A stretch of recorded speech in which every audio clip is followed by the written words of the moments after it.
Los cultivos de yerba mate contribuyen significativamente a la economía de la región. Es una de las principales actividades en el sector agroindustrial de la provincia de Misiones. En los últimos años, en plantaciones de yerba mate, tanto en Misiones como en Corrientes, se ha observado la presencia de distintos síntomas de enfermedades de las que no se conoce acabadamente el agente causal, cómo se desarrolla y el potencial de daño económico que tiene para la producción.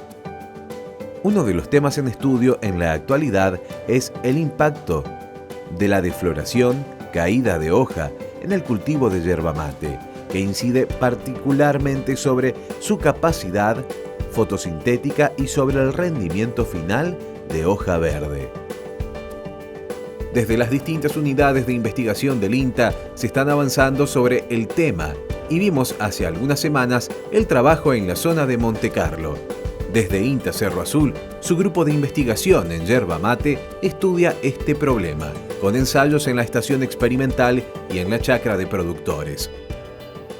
La caída de hojas en los últimos años ha adquirido bastante importancia, sobre todo en aquellos años donde se ha dado una concentración de las precipitaciones, donde tenemos entonces un aumento de la humedad relativa y eso acompañado a su vez con una disminución en la heliofanía, ¿sí? En la radiación digamos, que llega a la Tierra. Entonces esas son condiciones predisponentes para que se dé un aumento en la caída de hojas en yerba mate. Esto hace un par de años fue bastante grave, es como que hubo una alarma en este Exactamente, sentido. en el año 2017 fue un año donde en el periodo de otoño-invierno, previo a la cosecha, se registraron excesivas precipitaciones concentradas en pocos días y una disminución de la heliofanía que provocó esa gran caída.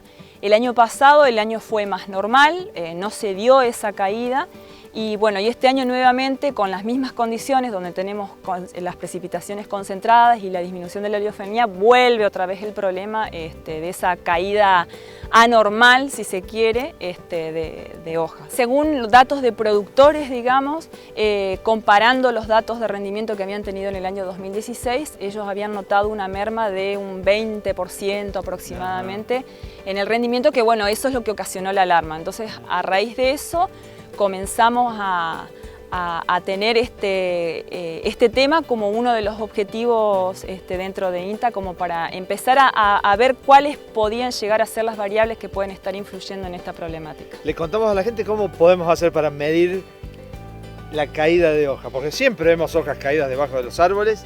Sí. ¿Cuáles responden a algún problema puntual de la planta? Bueno, ese es justamente uno de los objetivos de esta investigación. En principio, ver o cuantificar cuánto es la hoja que cae realmente. Eso, o sea, obviamente que varía a lo largo del año, entonces nosotros lo que hacemos como para poder tomar datos que sean bastante más intensos, hacemos las evaluaciones en forma mensual. Después de esa hoja que cae, la idea es poder identificar cuál hoja es una hoja vieja, es decir, porque la planta normalmente siempre caen las hojas. ¿Qué pasa? Esa hoja cumple su ciclo y se vuelve clorótica porque comienza a enviar, digamos, todos sus nutrientes hacia otras partes nuevas de las plantas que están en activo crecimiento y esa hoja queda clorótica, es decir, amarillenta, cumplió su ciclo y cayó. Esa por un lado. Por otro lado, también tenemos hojas que presentan alguna sintomatología, o sea, por algún ataque de algún hongo y demás, que hay hongos que ya han sido identificados como causantes de la caída de hoja en yerba mate, esa cae. Y por otro lado también tenemos presencia de hoja verde que no tiene ni sintomatología y igualmente cayó. Entonces queremos en principio poder hacer una cuantificación de qué porcentaje equivale a cada tipo de hoja.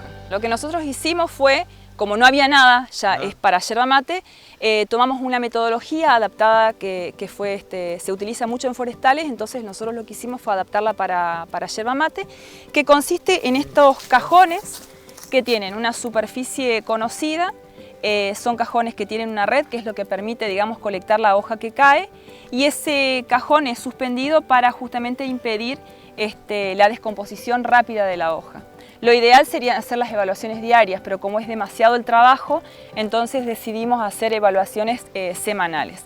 Entonces, como vemos, por ejemplo, en este cajón, esto es la hoja que nosotros llamamos hoja clorótica, es decir, esa hoja vieja que ya cumplió su ciclo en la planta, y la planta obviamente que necesita administrar bien sus recursos y elimina esa hoja y manda todos esos nutrientes hacia las partes nuevas. Después vemos, por ejemplo, algunas hojas que tienen manchas. Estas cayeron de esta planta. Estas cayeron de esta planta. ¿Este cajón va en un lugar en especial? Tiene que ir debajo de lo que sería la proyección de la copa, como para que después nosotros podamos hacer los cálculos y transformarlos, pasarlos a lo que es la pérdida de hoja por hectárea. Que eso varía dependiendo de la densidad, obviamente, de plantas que haya. Y después tenemos, por ejemplo, hojas como las mencionaba, son hojas verdes que no tienen ningún problema de sintomatología y que, bueno, por algún motivo cayó. Recolectamos estas hojas, las llevamos a gabinete, a laboratorio, se realiza una primera clasificación dependiendo de qué tipo de hoja es. Luego se registra el peso verde, se lleva a estufa y se determina peso seco, que es, digamos, la variable más, lo más constante, el parámetro más constante que tenemos como para después poder hacer un cálculo de estimación a nivel de hectárea, digamos.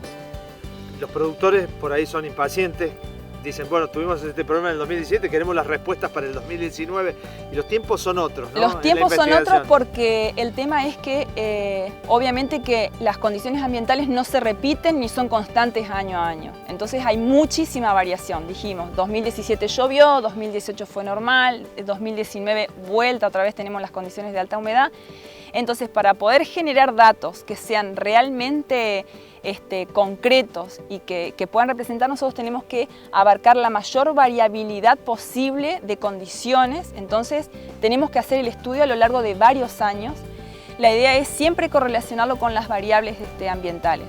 Precipitaciones, heliofanía, humedad relativa. Entonces, ver qué relación hay con alguna de esas variables, si hay relación y cuál es esa relación. Entonces, la idea es que en un futuro nosotros podamos decir, bueno, se están presentando estas condiciones que son propicias para la caída de hoja, entonces de esa manera podemos decir, bueno, funcionar como una especie de sistema de alarma y decirle a los productores, bueno, se están presentando estas condiciones climáticas, entonces sería conveniente que, por ejemplo, cosechen antes porque va a comenzar una caída de hoja importante. El estudio de la caída de hojas y análisis del impacto que puede causar en la producción primaria está en pleno desarrollo. Sin embargo, las recomendaciones generales sobre manejo de suelo, planta y el estudio de material genético resistente son otras alternativas para achicar los riesgos. Las condiciones climáticas de elevada precipitación genera un ambiente obviamente con una mayor humedad relativa. Eso hace que si tenemos, por ejemplo, un yerbal con una alta densidad de plantas y donde quizás el estado del suelo no acompaña, es decir, donde tenemos compactación, donde no hay una cubierta verde que pueda amortiguar esas precipitaciones, genera en el suelo un exceso de humedad, eso produce una disminución en el contenido de oxígeno en el suelo que produce tóxicos de la planta, como por ejemplo entre ellos está el etileno. El etileno, ¿qué es lo que produce?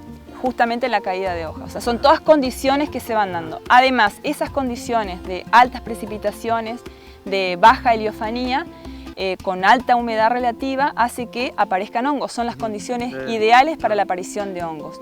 Y que es justamente por eso nosotros también vemos en estas situaciones donde tenemos muchas precipitaciones, un aumento de la caída de hojas con manifestación de manchas provocadas por patógenos. Y obviamente que debe estar involucrado algo a nivel nutricional en la planta que incida también en esa mayor caída de hojas. Y eso es lo que queremos evaluar justamente. Por lo pronto, las recomendaciones generales sobre manejo de suelo y manejo de plantas son importantes. Importantes, exactamente, y las mismas que siempre, es decir, tener el suelo cubierto, que tenga una buena permeabilidad y eso obviamente que todo incide en el manejo, lo que nosotros siempre hablamos como manejo del suelo y de la planta, ¿sí? Sí, respetar el ABC ayuda. Exactamente. Y otra de las cuestiones también a tener en cuenta, que eso va a ser para un trabajo posterior, es que nosotros estamos observando en todas estas evaluaciones que vamos haciendo en diferentes lotes que hay una componente genética que está marcando una diferencia.